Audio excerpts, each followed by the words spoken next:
This story is a work of fiction, inspired by real events.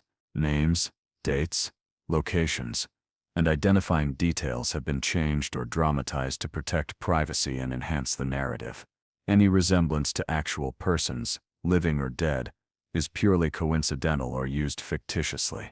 This content is intended for entertainment and educational purposes only. It does not aim to glorify crime, promote violence, or pass judgment on real individuals. Viewer discretion is advised.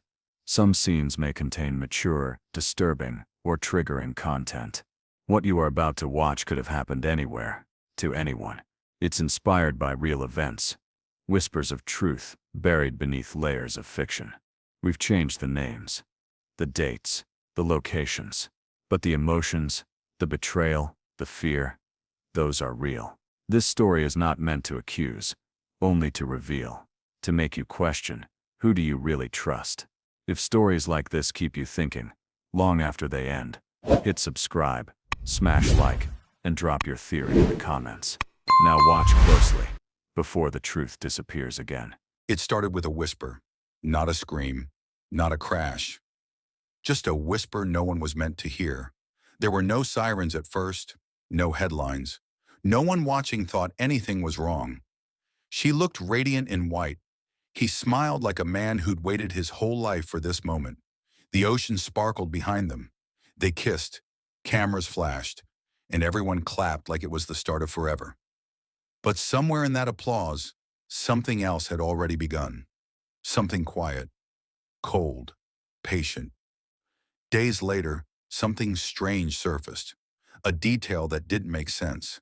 Then another, and then another, until the story stopped looking like a celebration and started looking like a setup. The people closest to them thought they knew the truth. They didn't, because what happened that week didn't follow the rules. It wasn't a tragedy, it wasn't a misunderstanding, it was something else. And the first clue wasn't blood. It wasn't a weapon, it was a ring, missing from the wrong finger, found in the wrong place, inside the wrong person. What was planned that day wasn't just a wedding, it was an exit. And for someone, it was the only way out.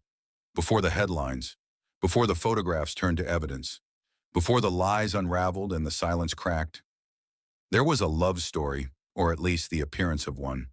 His name was Martin Delacroix, 71 years old, a retired real estate magnate with more money than time, 3 ex-wives, 2 sons who barely spoke to him, and a heart that had stopped once already. He lived alone in a waterfront estate near Charleston. He had a yacht he didn't sail, a piano he didn't play, and a calendar filled with medical appointments. But despite the years, despite the warnings, Martin still believed in beginnings. She came out of nowhere. Ayanna Cruz, 23, Miami-born. Once a bottle girl at a South Beach lounge, now a rising social media star. She had 500,000 followers, a perfect smile, and no known past. They met at a wellness retreat in the Caribbean. Martin had been recovering from his second stroke. Ayanna said she was there, spiritually cleansing with her aunt. No one saw the moment they first spoke. No one took a photo of their first night together. But within weeks, Martin's phone was filled with pictures of her, laughing, swimming, sitting on his lap, wearing nothing but a towel and his Rolex. The relationship moved fast, too fast. Friends noticed, so did his accountant. Martin didn't care. He bought her a Porsche within 2 months, added her to his health insurance, changed his will. And when his lawyer raised concerns, Martin waved him off. He said she made him feel alive, said maybe that was worth dying for. Ayanna, on the other hand, stayed quiet. She rarely posted about Martin, only vague captions about healing and being seen. But she took the gifts, the trips, the keys. Behind the filtered selfies and champagne brunches, her browser history painted a different picture. How long after marriage before you inherit? Can pacemakers be hacked? Poisons that mimic heart attack. Martin never saw that part. Or maybe he did. But he was tired. Tired of sleeping alone. Tired of waking up to reminders of age and regret. Ayanna was the opposite of all that. She was a promise that time could be reversed, even if just for a while. When he proposed, it wasn't a surprise. She said yes, on a private beach, with a drone filming from above. The clip went viral. The comments called it beautiful. The ones that didn't were deleted. They married 2 months later. No guests, no family. Just the couple, a photographer, and the ocean. No prenup. No one objected. No one even knew until the photos were uploaded. She wore white. He wore pale blue. They looked like a dream. But somewhere in that moment, a clock began ticking. And once it started, it wouldn't stop. 3 days after the wedding, Martin Delacroix was found unresponsive, face down in his honeymoon suite, silk robe, Cuban cigar, the sea still visible from the balcony window. Ayana called for help at 6:42 a.m. She told paramedics she had just woken up, said Martin didn't answer when she spoke his name, said he was cold, said she was afraid. The operator wrote down her voice as shaking. The autopsy would later tell a different story. Martin had suffered a cerebral hemorrhage, the kind not often spontaneous. His blood revealed something unusual, digitalis, a substance used in heart medications, but also known, quietly historically, as a poison. It slows the heart, disrupts rhythm, kills softly, especially when taken with alcohol. Still, no foul play was suspected, not yet. Ayana was grieving, soft-spoken, unsteady. She returned to Miami the next day, avoiding the press. Martin was buried without public announcement.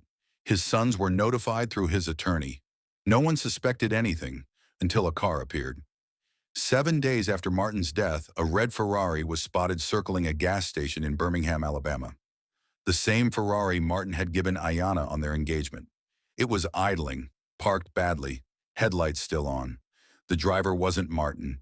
He wasn't Ayana either. It was a man. Young, shirtless, bleeding from one ear. He was muttering names. Ayana's was one of them. He said she told him it wouldn't matter anymore. He passed out before police could get anything else. His name was D'Angelo Ford, 32, recently released on parole. Last address, Jackson, Mississippi. Inside the car was Ayana's wedding ring, stuffed inside a glove. Beside it, a half-empty bottle of prescription sleeping pills. Photos were found in the glove box, old, worn at the edges. Ayana, Martin, and D'Angelo, smiling beside them. The date stamps were 3 months before the wedding. Investigators revisited the scene in Anguilla. Security footage showed something disturbing. The night before Martin died, a man matching D'Angelo's build was seen entering the side gate of the villa. Ayana greeted him. They embraced. She handed him a small envelope and whispered something into his ear. The camera had no sound, but the footage was clear. He entered the suite at 2:06 a.m., left through the pool gate at 2:48. No one else was recorded. Martin was confirmed dead by 6:30. The timeline was broken. The stories didn't match. Ayana was called in for questioning. She said D'Angelo was an old friend, said he was unstable, said she hadn't seen him in over a year. But her digital footprint betrayed her. Thousands of messages.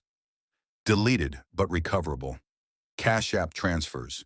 Coordinated trips. Cryptic phrases. When it happens, wait 3 days. Take the car and disappear. Don't let emotions make noise. Forensic analysis recovered location tags. Hotel bookings in both their names. Shared passwords. 2 lives that weren't just crossing. They were overlapping. By now, the story had spread.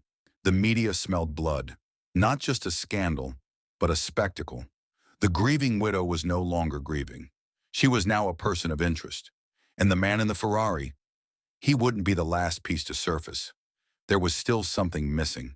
Something buried deeper than digital messages or fingerprints. Something that would flip the case completely. And it had been hiding in Martin's own hands. Ayana was arrested 2 weeks later at a rooftop bar in Miami. She wore Martin's Rolex. She was drinking a golden cocktail tagged with her name, a sponsored appearance. The healing, shocker, strong women. Win, shocker, soft life energy. The police report said she didn't resist. She finished her drink, adjusted her makeup in the mirror, and said she was ready. She was charged with conspiracy to commit murder, wire fraud, and obstruction. The indictment was sealed, but not for long. The media followed her to the courthouse. Her mugshot appeared beside wedding photos. The headline didn't call her a killer. It called her the honeymoon widow. The case shocked everyone, but it didn't crack easily. D'Angelo Ford, found in Martin's Ferrari, had already flipped. He agreed to testify in exchange for a reduced sentence. He claimed Iana had promised him money, property, even love. Said the plan was hers. Said she told him how to do it. Said she timed everything. But then something unexpected happened. He changed his story. On the stand, under oath, D'Angelo froze. He denied everything. Said the texts were jokes. Said Martin was already dying. Said Iana had saved him from the streets, not used him. He looked straight into the cameras and said, "She ain't what you think." The prosecution crumbled. The timeline was now foggy. The motive smeared. The digital trail was strong, but the narrative was slipping. Iana's lawyers painted her as manipulated, young, emotionally vulnerable. They said Martin controlled her, said she had no access to his medication, said the inheritance was his choice, and it didn't stop there. They unearthed old complaints filed by Martin's former wives, allegations of control, financial threats, emotional cruelty. None had led to charges, but the pattern left an impression. Even corpses have reputations. Still, the case had one more secret. Buried inside Martin's bedroom safe was a voice-activated recorder, a backup device used after his stroke to help him dictate notes. On it, a 6-minute clip recorded the night he died. The audio was low, distorted by the ocean wind, but one line cut through. "Iana, who is he?" Then footsteps, then silence, then the sound of the door closing, softly. The defense argued it proved nothing. The judge agreed. Circumstantial, emotionally charged, but legally thin. After 6 days of deliberation, the jury returned with their verdict. Not guilty. Iana didn't cry. She didn't collapse. She simply stood, adjusted her heels, and walked out of the courtroom. Free. The headlines exploded. Public opinion fractured. Some called it justice. Others called it a system failure. But one thing was certain. Martin was dead. Iana was alive. And D'Angelo was now serving 8 years for grand theft and obstruction, even though the murder never stuck. The reckoning had arrived, but justice had never agreed on a name. Martin Delacroix was buried in Charleston beneath a stone that read only his name. No epitaph, no quote, no mention of the life he built or the death he bought. His sons contested the will, but it was no use. It had been updated 4 weeks before the wedding. Signed, notarized, all legal. Iana inherited the waterfront estate. She sold it within a month. The Ferrari was auctioned quietly, listed as previously owned by a private collector. The Rolex never reappeared. She vanished from social media for 2 months, then came back with a rebrand. New name, new city, new voice. She started a podcast. It was called Rebirth. The first episode was titled, "How I Survived a Weaponized Story." It climbed to the top 10 within a week. The audience wasn't all sympathetic. Some followed out of curiosity, some out of fury, but most couldn't look away. Iana spoke about control, about trauma, about betrayal. She never named Martin, not once. But the silences between her words carried more weight than the words themselves. She spoke like someone who had walked away from something on fire. Not scared, not guilty, just finished. Meanwhile, D'Angelo Ford remained behind bars. He filed 2 appeals. Both were denied. In his final interview before being transferred to a lower security facility, he said only one thing. "She told me it was never about the money." He died 5 weeks later. Drug overdose. Found alone in a halfway house outside Mobile, Alabama. In his pocket was a folded photo of Iana in her wedding dress. On the back in faded ink were 3 words. "You were right." Iana did not attend the funeral. She posted a black square to her followers. Caption, "Rest where peace finds you." Martin's sons left the country, one to New Zealand, the other to Portugal. Neither speaks publicly about their father anymore. The story faded slowly from the headlines. Then it was gone, like all stories that don't have clean endings. But something stayed behind, a question. What do you call a life built on silence? What do you call a verdict that clears the body but not the blood? And what happens to a woman who walks out of a courtroom with everything except the truth? There was no last confession, no justice engraved in stone, only a woman who walked free and a man who never made it home. Martin Delacroix's death is not officially classified as murder. His case is closed. His fortune is gone. His voice erased by silence that came dressed as love. D'Angelo Ford's story ended in a motel bed with no name on the door. The man who said he knew the plan died before he could finish the sentence. Ayana Cruz changed her name. She now speaks to thousands about healing. They call her fearless. They call her inspiring. Some still call her a widow. Others don't know what to call her at all. No one was convicted. No weapon was recovered. No fingerprints led to a conclusion. But something still lingers.